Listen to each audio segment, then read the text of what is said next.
I'm Sophie O'Neill. I'm based in Glasgow, Scotland, and these are my embroidery journals.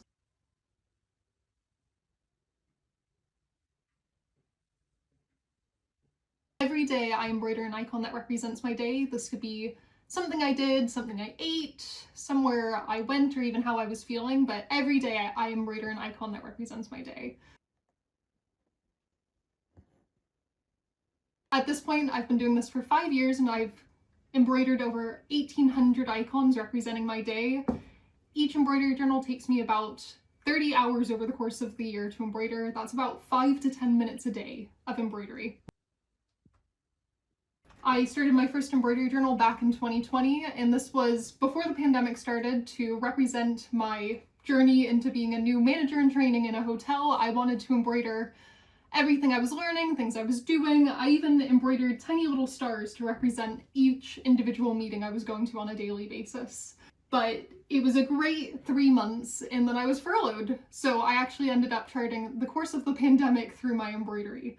So I have all sorts of icons that I was doing, things that I was just trying to fill my time with during the pandemic. So lots of cleaning, I was gardening, I was even baking and watching films, doing puzzles, all sorts of things that people were doing during the pandemic.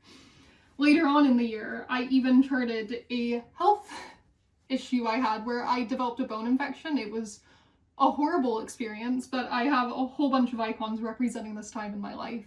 After I completed my embroidery journal, I decided to keep on doing it. So I've done this for 5 years and embroidered all sorts of icons and even charted my move from California in 2021 to Glasgow, Scotland, where I reside now.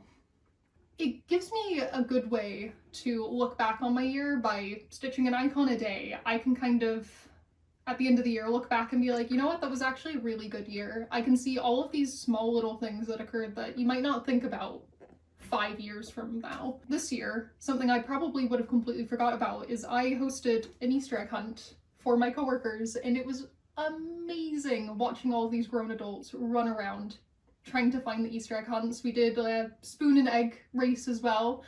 It was such a good day, and I don't know if I would remember that in a few years from now, but I get to just look back and recall all of these silly little things that happened throughout the year, and it's just a great way of being mindful and thinking about your day. For 2025, I decided to do something a little bit different. I'm going to be embroidering 7 to 10 icons for each month, so I'll be doing significantly less icons throughout the year. So I've downsized to a 7-inch embroidery hoop rather than a 12-inch. I also think this will be a way to just focus on the actual highlights from each month. And I'm really excited to see how it goes this year filling it up, and if I can actually keep to doing 7 to 10 icons a month. We'll see.